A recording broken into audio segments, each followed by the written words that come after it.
Emma Parker never planned to spend her Saturday helping someone move boxes across downtown Portland. But life rarely followed her plans. She woke up to a buzzing phone and Natalie's rushed voice, asking a favor. She had a sudden work shift and couldn't help her younger brother move into his new apartment. Emma agreed without hesitation. Natalie had always been there for her. Saying no didn't feel right. She only remembered Ethan Cole vaguely from years ago during college breaks, quiet, polite, someone who preferred listening over talking. Nothing about him stood out back then. When Emma arrived at the apartment complex, she expected a cheerful moving day with open windows, loud music, and scattered laughter. Instead, the hallway was quiet, and the door opened slowly, as if Ethan had taken a moment to compose himself. He looked different from what she remembered: broad shoulders but tired posture. Hair slightly messy as though he hadn't slept much, and eyes that silently carried something heavy. He greeted her with a gentle smile, but it felt like a smile he forced himself to remember how to give. Inside, unopened boxes filled nearly every corner. Emma rolled up her sleeves without waiting for instructions, and they got to work. The day moved quickly, not because there was little to do, but because working together felt natural. They opened windows to let the autumn breeze in, played soft music on Ethan's phone, and carried furniture up narrow stairs while laughing at clumsy moments. Emma noticed how often Ethan paused before lifting anything heavy, almost as if he was lost in thought. She didn't ask why. At one point, he lifted a box labeled kitchen but let it slip from his hands halfway. Nothing broke, but he stared at it with a defeated expression. Emma gently picked it up and asked if he needed a break. He nodded, and they walked to a nearby cafe. They chose a small wooden table outside where the street was lined with red and orange leaves. Ethan ordered black coffee. Emma ordered iced caramel latte. They didn't talk about anything deep, just random stories about work, favorite movies, a dog he once rescued on a cold night, and how Emma still collected vinyl records because they felt alive. The simple conversation felt unexpectedly comfortable, like reconnecting with someone she never realized she missed. Still, beneath the calm, Emma sensed something distant in him. When he laughed, his eyes didn't fully join. When he spoke, there was hesitation, as if he measured every word before letting it leave his mouth. She didn't push. Everyone had their own battles, and some took time to share. They returned to unpacking, working until the sun began to fade and the apartment finally looked like a home. Books on shelves, framed pictures leaning against walls waiting to be hung, and soft yellow lights filling the room instead of cold emptiness. Emma stretched her arms, tired but proud of the progress. Ethan stood quietly near the window, staring at the city skyline. The soft light reflected against his face, showing the exhaustion he'd kept under control all day. "Thanks for helping," he said in a low voice, not turning his head. It wasn't a casual thank you. It sounded like something deeper, Kay. Like he wasn't just grateful for the physical help, but for having someone there at all. Emma smiled, brushing a strand of hair behind her ear. "It's no problem," she said softly. "Natalie would have done the same for me." Ethan finally looked at her, eyes soft, almost fragile. "No," he said quietly. "I don't think I realized how much I needed company today." His words caught Emma off guard. She could hear honesty in them, mixed with sadness he hadn't explained. There was a long silence, not uncomfortable, but heavy with unsaid thoughts. Emma didn't know what to respond, so she simply offered a warm smile, hoping it gave him the comfort he seemed to search for. As she picked up her bag to leave, Ethan walked her to the door. They paused for a moment, not quite ready to say goodbye. He looked like he wanted to say something else, but couldn't find the right words. She didn't push, and he didn't try. "Text me when you get home," he finally said. It sounded casual, but his tone carried concern, like he meant it. Emma nodded. "I will." She stepped into the hallway, and the door closed gently behind her. The building felt colder without his quiet presence. On her drive home, she replayed little moments, not the jokes or the coffee, but the way Ethan stared out the window, and how his smile felt like something he was still learning how to use. She told herself she was only helping a friend's brother settle in. That's all. But the truth settled quietly inside her. There was something about Ethan she didn't understand. Something that pulled her in without her realizing that night as she lay in bed, staring at the ceiling while the city hummed outside her window. She thought about how strange fate could be. A simple favor, a few hours together. And suddenly she felt connected to someone she barely knew.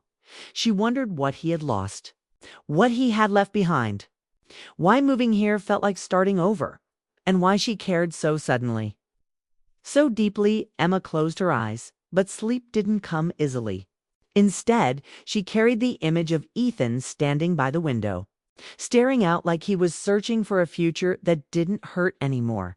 She didn't know it yet, but helping him move in was only the beginning. Something had shifted that day, something small but undeniable, something that would change everything that came after. The morning after helping Ethan move in, Emma woke up to soft sunlight streaming through her window and the faint smell of coffee drifting from her kitchen. She reached for her phone out of habit, expecting work emails or reminders, but instead, she saw a new message, Ethan's name on the screen. For a moment, she just stared, surprised by how quickly he had reached out. Ethan, thank you for yesterday. I owe you dinner sometime. It was a simple message, nothing dramatic, but it felt personal in a way that made Emma pause. She sat on the edge of her bed, unsure how to respond. He was her best friend's brother, someone she barely knew until yesterday. Accepting dinner could mean stepping into something more than casual friendship. But ignoring it felt wrong, like closing a door she wasn't ready to lock. She typed back, Emma, it was no problem. Dinner sounds nice. She hit send before she could overthink it. The following days passed quickly. Work kept her busy, but her phone buzzed more often now, not from coworkers, but from Ethan. Their conversations started short and polite, funny photos of messy furniture assembly, updates about boxes he still hadn't opened, and occasional jokes about how he survived on takeout. Soon, messages turned into longer talks about childhood, family, dreams, and regrets they rarely shared with others. Their words felt gentle, easy, and strangely important, even though nothing was openly romantic. On a Thursday evening, Ethan suggested they finally meet for dinner. They chose a casual restaurant beside the Willamette River, the kind of place where fairy lights hung above the outdoor seating and soft music played in the background. When Emma arrived, Ethan looked different, more relaxed, wearing a navy sweater that matched the quiet tone of the night. They talked for hours, barely noticing when the waiter cleared their table. Emma noticed how Ethan smiled more. But every time she asked about his life in Chicago, his voice slowed and his shoulders tensed. It was clear he was holding something back. She didn't push. She remembered how fragile he seemed when she first arrived at his apartment. And she understood some people needed space before their truths felt safe to share. After dinner, they walked along the river. The city lights reflected on the water in long shimmering lines, and the breeze carried the cold hint of winter. Their steps matched naturally, and silence settled between them, not awkward, just unspoken comfort. Out of nowhere, Ethan stopped walking. He leaned on the railing and stared into the darkness across the water.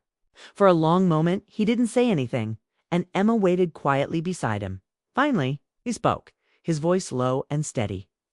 I lived in Chicago for 6 years, he said. I thought it was where my life would stay. I thought I had everything figured out. Emma turned toward him, but didn't interrupt. He exhaled slowly, as if releasing a memory he had been holding too tightly. I was engaged, he continued.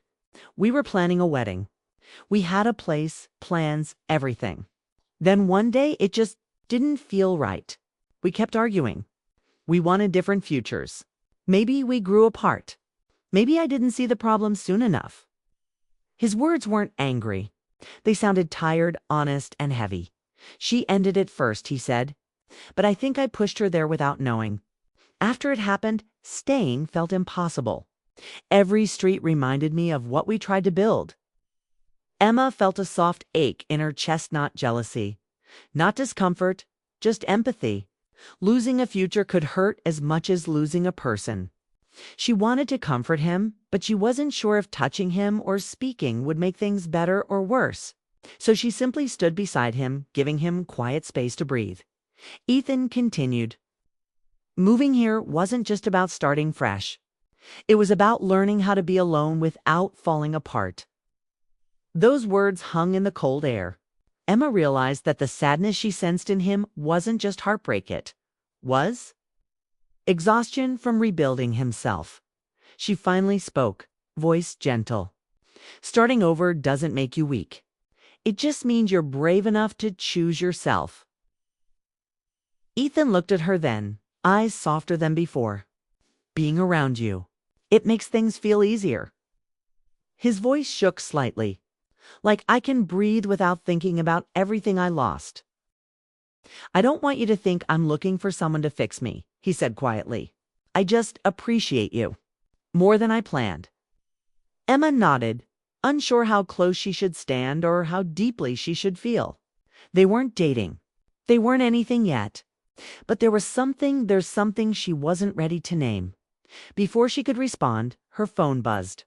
She checked it instinctively, expecting a reminder or a text from Natalie. Instead, it was a work notification. Nothing important. But the interruption broke the moment. Ethan stepped back slightly, giving her space. Drive safe, he said, voice soft but sincere. She got into her car and closed the door gently. As she pulled away, she glanced at him standing alone under the streetlight. Hands in his pockets, eyes lowered to the ground like he was lost in his thoughts again. When Emma got home, she sat in the car for a while before going inside. The night had left her with more questions than answers. Was Ethan opening up because he saw something in her? Or was he trying to fill a space left empty by someone else? She didn't know, and she wasn't sure if she wanted to find out too quickly. That night, she lay awake again, thinking of the way he looked at her, not with desire, not with confusion, but with quiet hope. She wasn't sure if she felt ready for what that could mean, yet she couldn't ignore the pull between them. As sleep finally crept in, one thought stayed in her mind. Being near him felt special. But falling for someone who was still healing might break both of them. She closed her eyes. Knowing this wasn't just a simple new friendship anymore, it was the start of something delicate and possibly dangerous to the heart. The weeks that followed felt like a quiet shift in Emma's life, the kind she didn't choose but slowly drifted into. She and Ethan saw each other more often, sometimes planned, sometimes accidental, sometimes because one of them happened to text, "Are you free?" and the other said yes before thinking too hard about why. They went grocery shopping together, as Ethan never remembered what to buy. They walked through antique shops, laughing at old furniture that neither of them needed. Some nights they sat in his apartment eating takeout on the floor because he still didn't have a dining table. Emma noticed how he seemed lighter now, as if having someone beside him eased the weight he carried. But she also noticed moments where he seemed unsure of himself, like he was afraid to feel comfortable again. It all felt natural, maybe too natural one evening. Emma met Natalie for coffee after work. It wasn't unusual. They often met when life felt overwhelming. Natalie stirred her latte slowly, then glanced up with a curious smile. "You've been around Ethan a lot lately," she said casually. Emma froze for a second, keeping her expression calm. She wasn't doing anything wrong, but the question still made her heart pick up speed. She wanted to choose her words carefully. "We've just been hanging out," she said. "He needed company. I think moving here has been hard for him." Natalie nodded, her expression thoughtful rather than suspicious. "Just be careful. He's still dealing with a lot. I don't want him to hurt you. And I don't want you to get stuck in something that's not equal." The warning wasn't hostile, it came from concern, from someone who understood how fragile her brother really was. Emma appreciated it, but it didn't stop her from thinking about him even more. That weekend, she helped Ethan choose decorations for his apartment, a task he claimed he had no natural talent for. They spent the day browsing stores, trying to find small pieces that could turn a new space into a home. Ethan gravitated toward neutral colors, clean lines, simple spaces. Emma teased him for picking items that looked like a hotel lobby. He teased back that she chose things that looked like a cottage in the woods. The light teasing eased whatever tension lingered unspoken between them. By the time they returned to his apartment, dusk had settled over the city. They unpacked their purchases, hung art on the walls, arranged throw pillows, and lit a few new lamps that cast the room in a warm golden glow. The space looked different, now less temporary, more lived in, more like a place where someone wanted to heal rather than hide. They sat on the balcony afterward, wrapped in blankets because the air had turned cold. Snow fell softly in the distance, tiny flakes catching the streetlights like scattered glitter. Emma rested her hands on the blanket, feeling the fabric gather under her fingers. Ethan sat close enough that their shoulders touched lightly. She didn't move away. He didn't either. He took a slow breath. "Sometimes I feel guilty for moving on," he said quietly. "Like I'm doing something wrong by trying to feel happy again." Emma turned her head just enough to see his profile the way he stared forward. Nodded her, as if afraid of how vulnerable he sounded. "You're not moving on too fast," she said. "You're just choosing life again." His eyes softened, and he finally looked at her. The silence between them grew warmer, charged with something unspoken. Their hands brushed beneath the blanket, just a small touch. But it felt like an answer to questions neither had dared to ask. Ethan's voice lowered. "Being with you doesn't feel like replacing anything. It feels like starting something new." Emma's heartbeat slowed, then quickened, as if trying to find a rhythm that matched his words. She knew what he meant even if he didn't say the word love. She also knew what stepping closer could mean emotionally, and in terms of her relationship with Natalie. She wasn't sure she could handle hurting someone she cared about or becoming someone else's healing process instead of their choice. Before she could speak, Ethan's phone vibrated against the metal railing. The sound was sharp, cutting through the quiet moment like a sudden winter wind. He glanced down casually, but the second he saw the screen, his expression changed completely. His shoulders tensed. His breath caught. His eyes widened just slightly, but enough for Emma to notice. She watched him silently as he read the message. His face shifted from calm to anxious, from peaceful to shaken. Emma finally asked, voice steady, "Everything okay?" He didn't answer right away. Instead, he swallowed hard and turned the screen slightly, not fully showing her the message, but not hiding it either. "My ex," he said. "She's in town. She wants to talk." The words sat heavy in the cold air. Emma pulled her hand back beneath a blanket, suddenly unsure of where to place it. The warmth between them faded into an uncomfortable stillness. Ethan looked torn, confused, guilty, uncertain. He wasn't smiling anymore, and whatever closeness had been forming moments before now felt fragile. Like glass that could crack with one wrong move.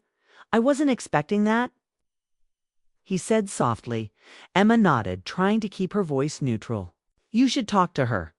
If you need closure, then maybe that conversation will help." She meant it, but saying it felt like handing him away.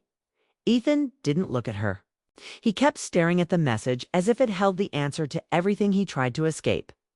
Emma stood, pulling the blanket off her shoulders, suddenly colder than before. "I should go," she said gently. "It's getting late." He finally looked up, eyes filled with something she couldn't fully read: fear, regret, confusion. "Emma," he began, but the rest of the sentence never formed. She gave him a small smile, the kind that hides more than it reveals. "Let me know how it goes." Then she walked inside, grabbed her coat, and left without another word as she drove home. Her chest felt heavy, not with jealousy but with uncertainty. She didn't know whether she was stepping into a new beginning, or getting pulled into a story that wasn't finished. Yet she cared about him deeply, maybe, more than she should have. But she knew one thing for certain. Sometimes the most dangerous part of falling for someone isn't their past. It's realizing you might be part of their healing before they're ready to love again. And that thought kept her awake long after midnight. The days after Ethan met his ex felt strange for Emma. The messages she received from him were short, at first polite, careful, almost hesitant. She could sense the tension in his words, a mixture of relief and exhaustion. as if the conversation he had been avoiding had drained something from him. Emma tried not to overthink it, but the quiet anxiety she felt was impossible to ignore. She wanted to ask questions, to know what had been said. But she didn't. Part of her knew that some things needed time, and another part knew that pressing could break whatever fragile connection they had just started to build. When Ethan finally reached out, he suggested meeting at a small cafe they had visited before. Emma arrived first, and while waiting, she tried to calm her racing thoughts. Part of her feared that his ex might have changed everything, that Ethan's heart might be drawn back to a past he hadn't fully left behind. She pushed the thought away, telling herself to wait, to listen, and to keep an open mind. Ethan walked in after a few minutes.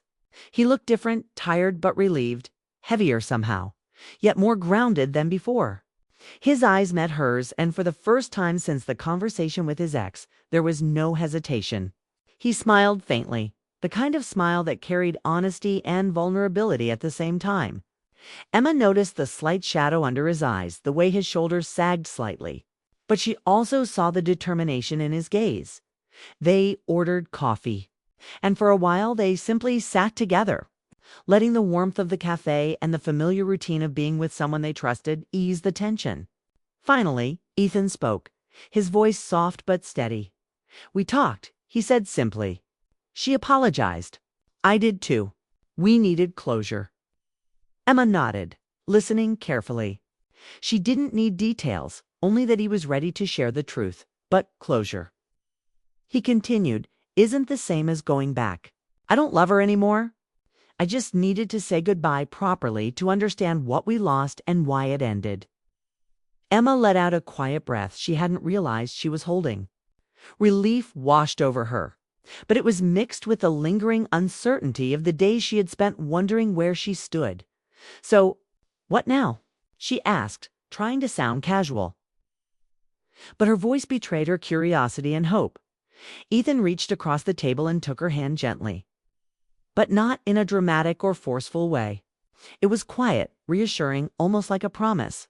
"I want to move forward," he said, his eyes locked with hers. "With you. But slowly, honestly, without running from the past. I don't want to hurt you or myself again." Emma's heart beat faster. The simplicity of his words, the care behind them, made her feel something she hadn't allowed herself to fully experience yet. Hope. She smiled softly, squeezing his hand lightly. It wasn't a declaration of love, not yet, but it was an acknowledgement of connection, trust, and the possibility of something real. For a while they just sat there, letting the moments settle around them. It wasn't filled with grand gestures or passionate confessions. Just the quiet, steady presence of two people learning how to trust again. They talked about small things, plans for the weekend, a funny story from work, a new book one of them wanted to read, but underneath every word was the understanding that their bond had deepened, that something important was quietly forming between them. Later, they walked together along the riverbank. The city lights reflected on the water, soft and gentle, casting long lines of gold and silver that shimmered with each passing ripple. Snowflakes drifted down lightly, melting before they reached the ground. Ethan pulled his coat tighter around himself, and Emma instinctively stepped closer. Their hands brushed, and this time neither pulled away. The closeness was comforting, natural, and both exhilarating and terrifying at the same time. They paused near a quiet bridge, looking out over the flowing water. Ethan spoke softly, almost to himself. "I was afraid I'd never feel normal again. After everything, I didn't think happiness would come so quietly, so slowly. But being with you, it's different. I feel like I can breathe." Emma felt her chest tighten. She understood that feeling, that fragile hope that life could offer something new, even when the past had left its mark. She reached for his hand, intertwining her fingers with his. No words were necessary. But then a shadow crossed the edges of her thoughts. The memory of him standing with his ex. The brief moment he had been pulled into a past that wasn't hers. It wasn't resentment or jealousy that haunted her. It was the realization that love is delicate, that hearts can be shaken by what came before, and that sometimes, even when two people are ready for each other, The past can echo in unexpected ways. She looked up at Ethan, who smiled softly, unaware of her inner turmoil. His hand still held hers, a quiet anchor in the cold night. She forced herself to focus on him, on the moment, on the small but powerful truth that he was here with her. Choosing to start something new? I'm scared, she admitted quietly, almost to herself. Scared of what could happen? What might come back? Ethan's gaze softened. It's okay to be scared. I'm scared too. But fear doesn't mean we stop. It just means we try carefully, we take it one step at a time. They walked back to his apartment slowly, sharing warmth from a single scarf wrapped around both their necks. The quiet understanding between them grew. And even as the night deepened and the city settled into stillness, they found comfort in the steady presence of each other. Later, Emma lay in bed at home, replaying the night's events in her mind. It had been a quiet, unremarkable evening to someone else, but for her, it was a turning point. Ethan had chosen to be honest, to confront his past, to move forward, and she had been there to witness it. She realized that this was love, not as a dramatic storm, but as a patient, steady river slowly carving its path. And yet, what haunted her most wasn't the fear of losing him now. It was the thought of how easily the past could resurface, how fragile the moments of peace were, and how much courage it took to let herself feel deeply for someone who had so recently been hurt. Emma understood more than ever that love wasn't simple. It wasn't instant or guaranteed. It was messy, uncertain, and full of moments where you had to decide whether to trust someone with your heart. And for her, the memory of Ethan's ex, the reminder of what had been and what could have been, would always linger, a quiet shadow in the background of their story. It wasn't anger or jealousy. It was awareness, a reminder that life and love are both unpredictable, and that sometimes even the safest, most honest connection carries a risk of heartbreak. But as she drifted off to sleep that night, she knew one thing clearly. Ethan was here now. He had chosen to move forward with her, and no past or shadow could take that away. The haunting feeling remained, yes, but it was no longer despair. It was hope, mixed with caution, a delicate balance between fear and trust. And Emma understood that this was what it meant to love someone fully, carefully, and completely. It wasn't dramatic or explosive. It was quiet, steady, and real. And sometimes that was enough.